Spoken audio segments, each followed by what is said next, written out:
것이죠. 조국이 잘 되면 각각 살고 있는 나라에서 좀 어깨를 펴고 살 수가 있습니다. 근데 조국이 어려운 일을 당한다든지 힘이 없어지면 그 참 무시당하는 것 같고 굉장히 위축이 되어서 살아가는 그런 것들을 좀 느끼게 됩니다. 그래서 조국에 대한 관심이 우리 해외에 나와 있는 교포들은 늘 있는데요. 그래서 조국의 이제 소식들을 늘 조심스럽게 늘 살펴보고 있지요. 그런데 이제 여러 가지 정치적인 이야기를 듣게 되면 해외 교포들은 많이 눈살을 찌푸립니다. 지금 정치하는 분들이 정치를 좀 아름답게 멋있게 잘해주면 좋겠는데 늘 싸우는 모습들을 소식을 듣게 되니까 굉장히 힘들어합니다. 많이 싸우다가도 그 국가적인 이익의 문제가 있을 때에는 좀 서로 여도 야도 합심해서 잘 이렇게 국가 이익을 지켜나가면 좋겠는데 좀 그렇지 않은 것 같이 느껴질 때가 있습니다. 미국에서는 보니까 공화당이나 민주당이나 서로 야당 여당 오고 가면서 대통령을 세우긴 하는데 그들은 서로의 이제 팔리시가 틀리니까 치열하게 싸우죠. 그러나 그들의 싸움은 항상 합리적이고 젠틀하게 아주 싸웁니다. 그런데 그렇게 막 싸우다가도 국가의 이익의 문제가 딱 부딪히면 뭐 공화당이고 민주당이고 서로 차이를 발견할 수가 없을 정도로 하나가 되어져서 그 국가의 이익을 지키는데 얼마나 단합이 되는지 참 멋있다 그런 생각이 듭니다. 그래서 그런 것을 보면서 우리나라도 뭐 평상시에는 서로 당의 팔리시가 있으니까 싸운다 하더라도 국가적인 이익이 있을 때는 좀 하나가 되어져 가지고 국가 이익을 좀 잘 지켜나갔으면 하는 그런 생각을 하면서 아쉬움을 가질 때가 있습니다. 그래도 정치적으로 많이 이제 발전이 된 것을 가끔은 느끼긴 합니다. 그 중에 하나가 이 청문회 제도 같은 거 그런 걸 보면 그래도 장관들이나 또 고위 공무원 기관장들을 세우게 될 때에 국회에서 청문을 함으로써 이 사람을 뽑을 만한 사람인지 아니면 자격이 없는 사람인지 그걸 걸러내는 것을 보면서 참 이것은 잘 정착이 되어져 가는 것 같다 그런 생각을 해봅니다.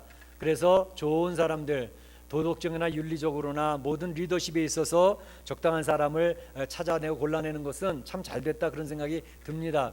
그런데 어떤 때는 그 청문회 이렇게 생중계하는 것을 보면서 좀 이렇게 웃음이 나오는 그런 경우들도 있어요. 그러니까 질문하는 내용들이 어떤 무엇인가를 알아보고 검증하기 위해서는 질문이라기보다는 상대방을 인신 공격하는 것이라든지 아니면 말꼬리를 잡는 질문이라든지 그저 트집을 잡고 시비를 걸기 위한 그래서 그에게 상처를 입혀서 낙마시키려고 하는 그러한 질문들을 이렇게 대하게 되어지면 참 수준이 참 저 정도밖에 안 되나 그런 생각이 들 때가 가끔 있습니다. 오늘 본문에 있는 내용이 이제 그러한 질문을 하는 사람들이 나와서 예수님께 질문을 하는데 그 질문의 의도가 무엇인가를 몰라서 물어보고 알고 싶어서 물어보는 게 아니라 그 예수님에게 타격을 주고 예수님을 넘어뜨리기 위한 그러한 나쁜 생각을 가지고 질문하는 그러한 질문자들이 본문에 나오고 있는 것을 발견할 수가 있습니다. 그래서 오늘 질문하는 사람들과 그 예수님의 답변의 내용을 한번 생각해 보면서 하나님 우리에게 주시는 메시지 무엇일까 한번 생각해 보고자 하는 것입니다. 먼저 살펴볼 것은 예수님 앞에 나와서 질문했던 사람들을 살펴보고자 합니다. 어떤 사람들이 예수님 앞에 나와서 질문을 했는가 보면 오늘 본문에 나와 있는 대로 대제사장과 서기관들이 또 장로들과 함께 가까이 와서 말하여 가로되 예수님께 질문하는 것입니다. 대제사장, 서기관, 장로들 예수님께 나와서 질문을 하는데 이 사람들은 당시에 유대 민족의 최고의 리더 그룹이었습니다. 로마의 식민지하에서 이제 다른 나라의 통치를 받고 있기 때문에 특별한 조직들이라고 있을 수가 없었습니다. 그런데 유일하게 존재했던 조직이 뭐냐 하면 산헤드린 공회라고 하는 이런 조직이 유대인의 최고의 기관으로 조직이 되어 있었습니다. 그러니까 이 산헤드린 공회는 70명으로 구성이 되어져 있는데 유대인의 최고의 법정 기관이기도 해서 민사권이나 형사권 또 때로는 경찰권까지 가지고 있어서 그 유대인의 모든 대소사를 다 관할하는 그런 일들을 했고 또 뿐만 아니라 지금의 국회와 같이 여러 가지 국가적 이 유대인의 중요한 내용들을 의논하고 의결하고 하는 그런 일들을 감당했던 기관이 산헤드린 공회입니다. 그래서 이 산헤드린 공회는 세 부류로 갈라져 있었습니다. 첫째는 서기관들이 24명이 되어져 있었고, 제사장들이 24명, 그리고 장로들이 22명, 이렇게 해서 70명으로 구성이 되어져 있었는데, 서기관들은 율법을 연구하는 사람들이죠. 주로 바리새파로 구성이 되어져 있어서 이 사람들은 종교적인 모든 면에 이제 주도권을 쥐고 일을 감당했던 사람들입니다. 그런가 하면 제사장들은 사두개파 출신들입니다. 그래서 사두개파 출신들이 되어져서 이 사람들은 정치적인 사람들이고 굉장히 현실적인 사람들이고 또 친로마적인 사람들이었기 때문에 정치성이 굉장히 강했던 사람들입니다. 뿐만 아니라 장로들은 각 지파의 이제 리더들이 세워져서 그들이 70명이 구성이 되어져서 유다 전 민족을 이제 총괄하고 다스리고 이끌어가는 그러한 일을 감당했던 것이죠. 그런데 그 중에 대표자들이 지금 예수님께 나와서 질문을 하고 있는 것입니다. 질문의 내용이 뭐죠? 이렇게 묻습니다. 당신이 무슨 권위로 이런 일을 하는지, 이 권위를 준 이가 누구인지 우리에게 말하라. 이렇게 얘기를 하는 것입니다. 예수님께 와서 당신이 무슨 권위로 이런 일을 하고 있습니까? 라고 묻는 것이죠. 여기서 이런 일이라고 하는 것은 무엇이냐? 지난주 설교 말씀에 이야기해 드렸던 내용입니다. 그 내용이 뭐였죠? 기억하시나요? 예수님이 성전에 예루살렘 성을 바라보고 눈물을 흘리시다가 예루살렘 성에 들어서 성전에 들어가 보니까 성전이 엉망진창인 겁니다. 하나님께 만민이 기도하는 집이었던 성전에 장사하는 사람들로 가득 차 있던 거예요. 성전 뜰에 돈 바꾸는 사람들이 상을 쫙 펴놓고 돈을 바꾸고 있습니다. 달러 페소로 바꾸듯이 막 돈을 바꿔주고, 성전세를 내는 사람들 이제 성전 화폐로 바꿔야 되니까 그 수수료를 챙기죠. 또 비둘기 파는 사람들, 양을 파는 사람들, 여러 가지 짐승 재물들을 파는 사람들로 지금 왁자지껄 막 시끄럽습니다. 여기저기서 어린 양 음매하는 소리도 들리고 말이죠. 그런데 그것을 바라보던 예수님이 오호 통제라, 오호 애제라, 하나님 앞에 예배드리고 제사드려야 되는 이 성전이 왜 이렇게 강도에 구려되고 말았는가 하면서 돈 바꾸는 상을 뒤집어 엎어버리고 비둘기 장들을 집어 던지고, 그러면서 그 안에 장사하던 사람들을 모조리 내쫓아버리는 거야. 다 나가라고, 성전에서 나가라고. 그러니까 예수님이 화를 내시면서 이런 일을 막 하고 의분을 보여주시니까 뭐 난리가 난 거죠. 대제사장들도 그들 통해서 뇌물을 받고 돈을 챙기고 했었는데 그것이 하루아침에 무너져 버리니까 이 사람들이 이거 보통 일이 아니다 싶어가지고 예수님께 그 산헤드린 공회의 대표자들이 와서 묻는 겁니다. 당신이 도대체 무슨 권위를 가지고 이 성전을 청결케 하고 성전에서 이런 모든 사람들 내쫓고 그러느냐? 기득권을 들고 있던 제사장들이나 이 사람들에게는 예수님이 눈에 가시잖아요. 그러니까 예수님에게 대해서 질문을 하는데 그 질문의 의도가 그렇게 좋은 속셈을 가지고 얘기하는 게 아닙니다. 정말 몰라서 물어보고서 알고 싶어서 묻는 게 아니라 예수님을 어떻게 하면 트집 잡고 시비를 걸어서 넘어뜨릴까 하는 게 목적입니다. 그러니까 이 예수라고 하는 인물은 굉장히 위험스러운 인물이기 때문에 로마의 위협적인 인물이라는 것을 부각시키려고, 또 예수님을 따라다니는 많은 유대의 무리들이 있는데 이 예수를 따라다니는 것은 위험스럽고 그 예수를 믿으면 안 돼라고 하는 여론을 형성하기 위해서 이러한 질문을 하고 있는 것입니다. 뿐만 아니라 질문을 하면서 그들의 목적은 어떻게 하면 이 예수에게 트집을 잡아서 합법적으로 명분을 가지고 예수를 죽일까, 예수를 죽이고자 하는 트집을 잡기 위해서 지금 질문을 하고 있는 것입니다. 지난번 성경에 나왔던 것처럼 19장 47절에 보게 되면 그런 얘기하고 있죠. 대제사장과 서기관과 그 백성들의 두목 장로들이 그를 어떻게 죽일까 꾀하고 그랬습니다. 여기서 그는 예수님이죠. 예수님을 어떻게 하면 죽일까 서로 의논을 하고 의견들을 모으고 있는 거예요. 그러니까 그들의 지금 목적은 어떻게 예수님을 합법적으로 명분을 만들어서 죽일까 하는 것입니다. 질문을 하면서 그 질문 속에서 대답을 아차 잘못하면 그 대답이 이제 꼬투리가 되는 거예요. 그러면 죽일 내용이 생기는 거죠. 사실 산헤드린 공회는 엄청난 파워를 가지고 있는 공회였기 때문에 사람 한두 명 죽이는 것은 간단했습니다. 그들이 말하는 게 법이었고 그들이 말하는 게 율법이었기 때문에 율법을 해석하는 기관이잖아요. 그러니까 그들의 율법에 그건 잘못됐어 라고 선언을 하면 그 사람 돌 맞아 죽는 거예요. 그런데 바로 다른 사람들은 이제 처치하는 게 간단했는데 예수님을 처치하는 것은 이게 간단치가 않았어요. 왜 그랬겠어요? 예수님을 따라다니는 무리가 너무너무 많은 거예요. 많은 예루살렘 성 안에 있는 대다수의 사람들이 예수님을 그들의 리더로 세우려고 그렇게 따라오고 있으니 예수님을 쉽게 죽일 수가 없잖아요. 그러니까 죽일 수 있는 명분을 확실하게 잡아야 된단 말이죠. 그래서 예수님께 질문을 하는데 그들이 계획했던 것은 신성모독죄를 걸려고 하는 거예요. 신성모독죄, 성전을 모독했다는 모독죄. 특별히 그 사람들이 주로 소문나 있는 것처럼 예수가 메시아라는 얘기를 한다든지 예수님이 하나님의 아들이라는 말을 한다든지 그 말만 나오면 이제 딱 잡아 죽일 수 있는 거예요. 어딜 하나님의 아들이라고 자기가 얘기할 수 있겠는가? 어딜 자기 스스로 메시아라고 얘기할 수 있겠는가? 그러면 신성모독죄에 딱 걸려드는 거죠. 그러면 죽이는 것도 간단한 거죠. 그런데 예수님이 대답을 안 하시는 거죠. 대답을 안 하시는 거예요. 자, 오늘 보세요. 이 예수님을 죽이고자 하는 사단의 계획들은 얼마나 집요하고 치밀하고 얼마나 대단한지 모릅니다. 사실 예수님이 태어나셨을 때에 예수님을 죽이기 위해서 사단의 공격이 한 번 있었죠. 어떻게? 예수님 태어난 때를 계산해가지고 2살 아래로 베이비는 다 죽여버려라. 헤로드 왕이 지시한 내용 아닙니까? 그때 걸려들었으면 예수님이 베이비니까 다 죽을 뻔했어요. 그런데 하나님의 천사의 지시함을 받아서 애국으로 피신하지 않습니까? 동방 박사들이 피신시켜주는데 자금을 대지 않습니까? 그래서 예수님은 살아나셨어요. 그런데 그 뒤에도 이들은 집요하게 예수님을 계속 공격을 하고 예수님 무너뜨리려고 했단 말이죠. 예수님이 공생애를 시작할 때에도 예수님에게 사단은 공격을 했습니다.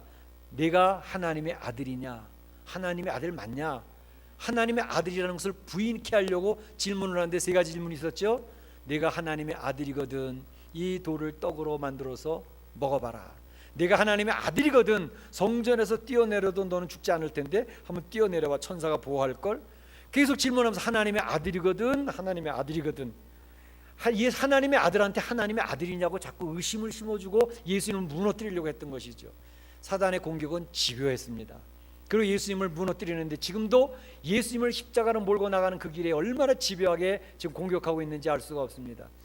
여러분들이 신앙생활하면서 꼭 기억할 것이 있습니다. 그게 뭐냐 하면 사단의 공격은요 예수님을 공격한 것뿐만이 아니라 신앙생활하고 있는 우리 성도들도 얼마나 집요하게 공격하고 있는지 모릅니다. 성도들의 신앙을 무너뜨리기 위해서. 특별히 성도들의 신앙을 무너뜨릴 때 뭐 그냥 신앙생활 대충대충 하는 분들에게는 사단도 마음 푹 놓고 있습니다. 쟤는 내가 건들지 않아도 신앙생활 제대로 안 하니까 냅둬 이렇게 내버려둡니다. 그런데 신앙생활 잘하려고 하는 사람들 마음의 은혜를 받았어요. 찬양하면서 은혜를 받았어요. 예배드리다 하나님 음성을 들었어요. 아, 내가 신앙생활 이렇게 해서는 안 되겠다. 신앙생활 제대로 해봐야지.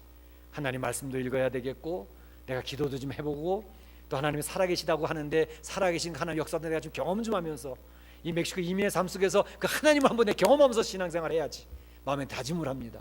그리고 하나님 말씀대로 살려고 애를 써보는 그런 상황으로 이제 결단이 되어졌습니다. 사단이 얼마나 빨리 하는지요. 야, 저거 그냥 내두면 안 되겠다. 제일 빨리 달려와서 우리를 환영하고 우리의 문제를 다루는 것이 사단입니다. 그러니까 신앙생활 열심히 해봐야지 하는 사람에게는 제일 먼저 다가와서 어떻게 넘어뜨릴까, 어떻게 실망하게 할까, 어떻게 하면 좌절하게 할까, 어떻게 하면 교회도 나가지 말고 성경도 읽지 말고 기도하는 시간도 포기하고 그냥 대충 살지 뭐 왜 이렇게 고민하면서 스트레스 받으면서 살 거야. 신앙생활하는 게 너무너무 힘들다. 관두자, 대충 하자. 넘어지게 만드는 경우들이 굉장히 많습니다. 그러니까 신앙생활 잘해 보려고 할 때는 제일 먼저 와서 건드리는 게 사단의 공격이라니까요. 그걸 꼭 기억하셔야 돼요. 여러분의 개인도 마찬가지고요. 가정도 그렇고 사업도 그렇고 교회도 그렇습니다. 교회가 하나님의 말씀을 바로 쓰려고 발버둥 치면서 부흥의 불길이 일어나려고 그러면 가장 놀래고 달려오는 것이 사단이라니까요. 어떻게 하면 저 불길을 꺼버릴까? 어떻게 하면 기도의 불길을 꺼버릴까? 하나님 앞에 예배드리는 저들의 마음을 실망시켜버릴까? 그 달려와서 우리를 무너뜨리려고 한다니까요. 그러니까 그때 정신을 바짝 차리셔야 돼요. 만약에 내 가정에 시험거리가 다가오고 있다, 내 신앙생활에 어려운 문제가 다가오고 있다, 그러면 아, 내가 신앙생활을 바로 하려고 보니까 나를 넘어뜨리기 위해서 저들이 먼저 선수를 치고 있구나. 빨리 깨달으셔야 돼요. 영적인 깨달음이 있으셔야 돼요. 우리 가정을 공격하고 부부 사이를 공격하고 자녀들을 공격하고 우리의 사업을 공격할 때에는 빨리 깨닫고 여기에 넘어가면 안 된다. 정신 바짝 차려야지. 그게 우리 신앙생활은요, 이게 영적 싸움이에요.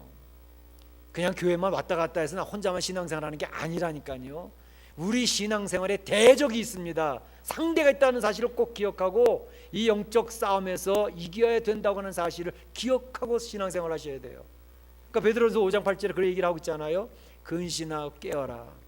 너희 대적 마귀가 우는 사자와 같이 두루 다니며 삼킬 자를 찾고 있으니 그러므로 너희는 믿음을 굳게 하여 그를 대적하라, 이렇게 얘기하고 있잖아요. 대적하셔야 돼요.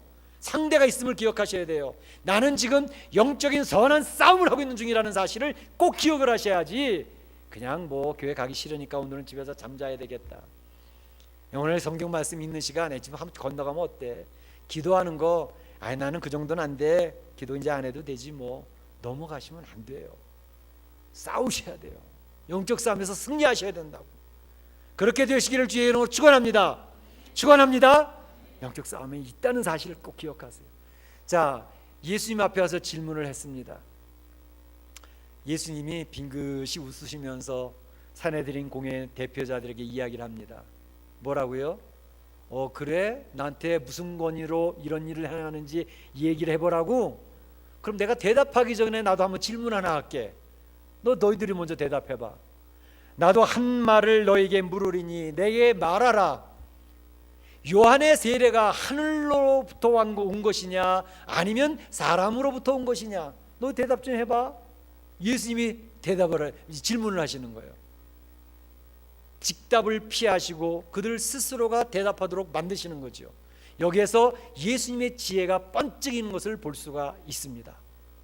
예수님의 지혜. 그들은 깜짝 놀랐어요. 예수님이 그렇게 그냥 순순히 대답할 줄 아셨거든요. 대답하기는 그냥 대질문을 하니까 이 사람들이 깜짝 놀래가지고 잠깐만 와봐, 우리 의논 좀 하자. 성경에 보면 서로 의논하여 가로되 이랬어요. 대답하기가 굉장히 힘든 그런 내용이었어요. 왜냐하면 만약에 요한의 세례를 하늘로부터 온 것이라고 대답을 하게 되면 그들은 지금 산헤드린 공회에서는 요한의 세례를 무시하고 있었거든요. 무시하고 있었어요. 근데 만약 하늘로서로부터 이게 요한의 세례는 하늘로부터 온 것이라고 얘기를 하게 되면 너희들 하나님으로부터 온 것인데 왜 너희들 무시하고 안 지켜? 하나님 말씀 너희들 안 듣는 사람들이잖아. 이런 대답이 나오는 거죠. 또 반대로 사람에게서로부터 왔다라고 얘기하면 그렇게 말할 수 없는 상황이 된 것은 유대인의 많은 백성들이 세례 요한은 이미 선지자로 그들이 확신을 하고 있었어요. 그러니까 선지자가 와서 하나님의 말씀을 선포하고 있고 요한의 세례를 베풀고 있다고 믿고 있었기 때문에 만약에 이거는 사람이 맺는 거야 라고 얘기한다면 그 백성들이 용납을 안 한다는 거죠. 여론이 이미 형성이 되어져 있기 때문에 그러면 백성들이 우리들을 돌로 칠 거야 라고 생각을 한 것이죠. 그 대답을 못 하는 거예요. 딜레마에 빠진 겁니다. 이렇게 할 수도 없고 저렇게 할 수도 없고. 그 예수님의 지혜였습니다. 이 지혜가 필요합니다. 성도들이 지혜가 필요한 것이죠. 사도 바울도 그런 지혜를 보여주었습니다. 사도행전 26장에 보게 되면 사도 바울이 이제 잡혀서 끌려가면서 군중들이 죽이라고 사도 바울 죽이라고 막 선동했던 사람들이 있었거든요.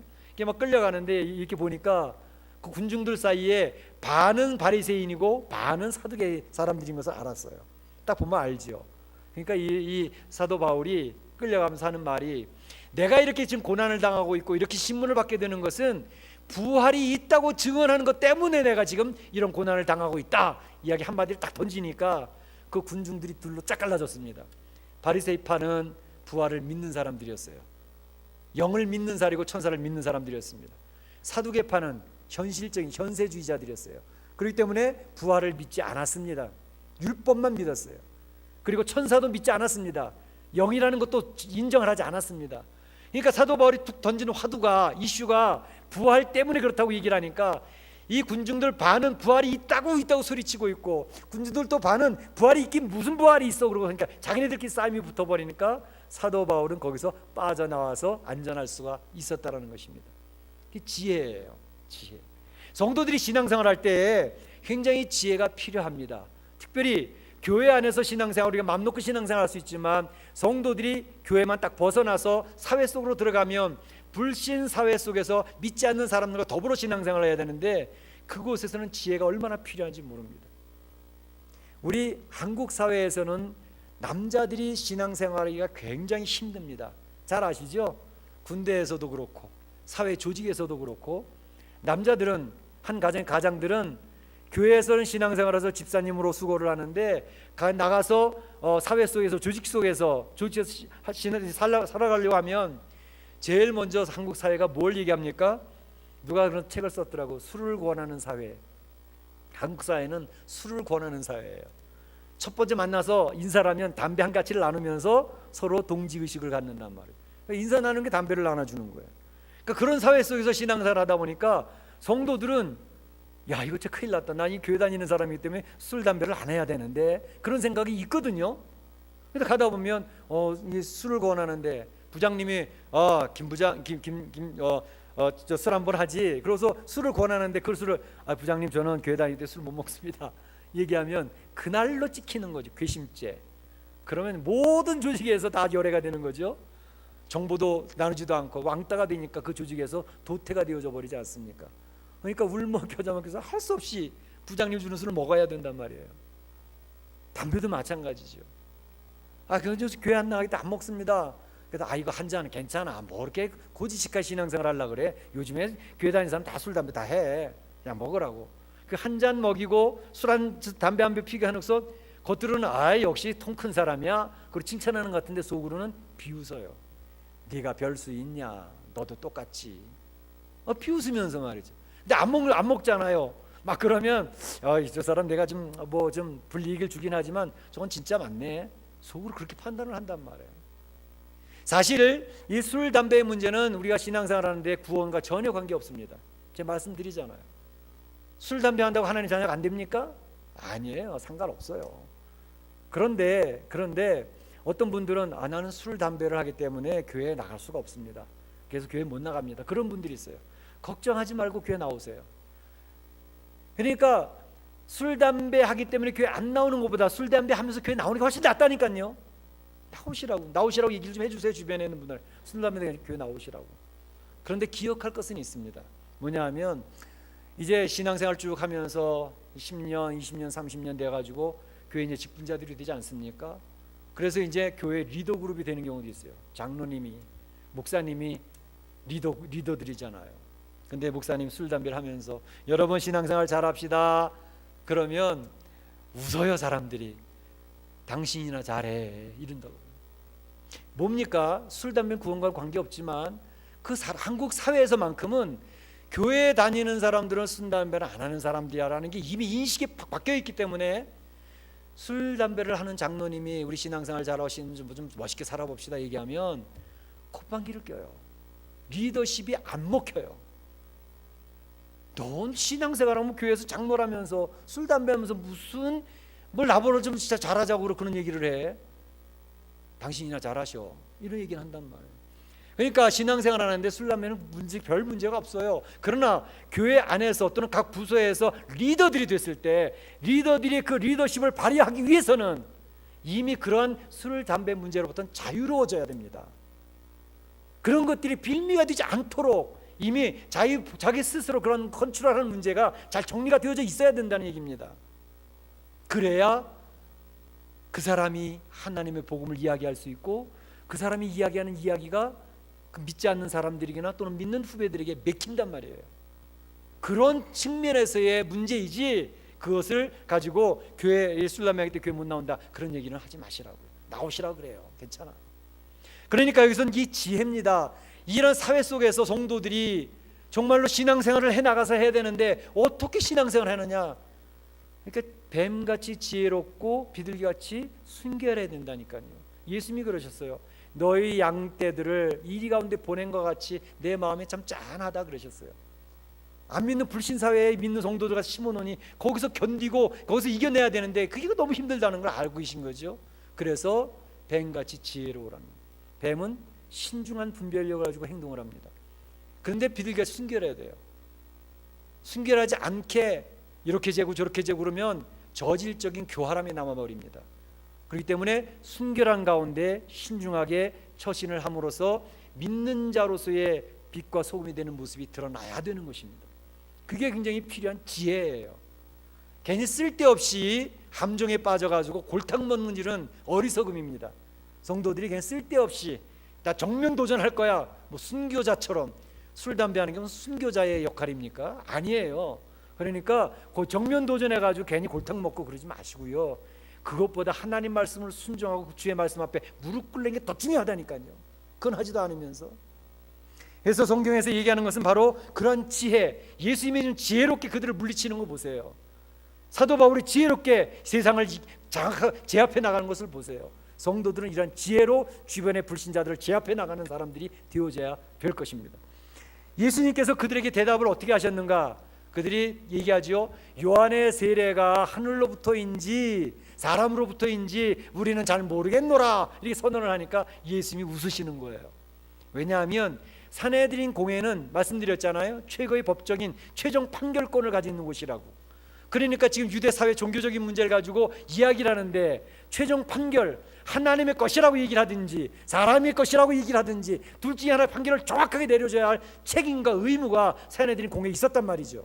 근데 그들은 직무유기예요. 모르겠다는 거예요. 잘못하면 자기네들이 딜레마에 빠져가지고 곤란한 지경에 빠질 것 같으니까 모르겠다. 그러니까 예수님이 그래? 너희들이 모르겠다고 대답하는 걸 보니 나도 무슨 권위로 이렇게 하는지 너희들한테 이야기하고 싶지 않아. 완전 판정패를 한 거죠. 그들은 멋있게 KO 당했습니다. 그런데 그 이후로도 이 산헤드린 공회 제사장과 서기관들은 예수님을 끝까지 몰아붙여서 결국은 제목을 붙여서 예수님 십자가에 못 박아 죽이지 않습니까? 그들은 박수를 치며 자기네들이 이겼다고 좋아했습니다. 드디어 눈에 가시 예수는 죽었어. 십자가에서 끝났어. 우리가 승리했어.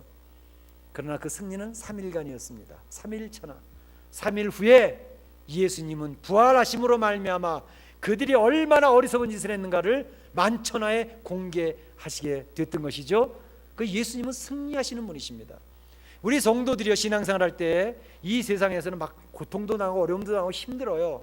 그렇지만 꼭 기억하실 것은 성도들의 이 선한 싸움, 영적 싸움은 이미 승리가 보장된 싸움이라는 것을 꼭 기억하세요. 승리의 깃발이 꽂혀져 있는 싸움입니다.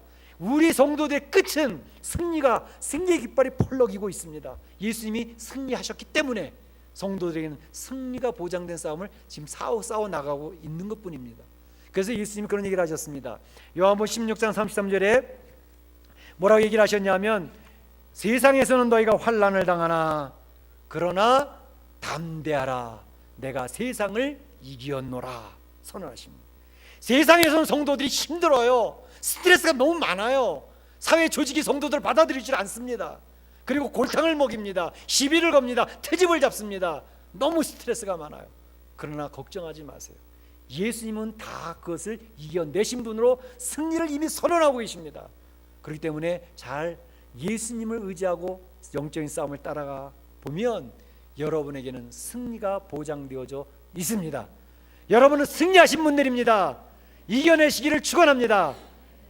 그래서 여러분이 지혜롭게 세상에서 참 이 세상 주변의 사람들을 주님을 의지하고 승리하시는 가운데 주님의 도움을 받으면서 승리를 맛보실 수 있기를 주의 이름으로 축원합니다. 시간에 다 같이 한 목소리로 한번 기도하기를 원합니다. 오늘 주신 말씀 가운데에 하나님 우리에게 지혜를 주세요. 세상 살면서 신앙생활은 너무 힘듭니다. 어떻게 이겨나갈 수 있는지 주님의 지혜를 주시옵소서. 이렇게 기도하시길 바랍니다. 다시 기도하겠습니다. 사랑해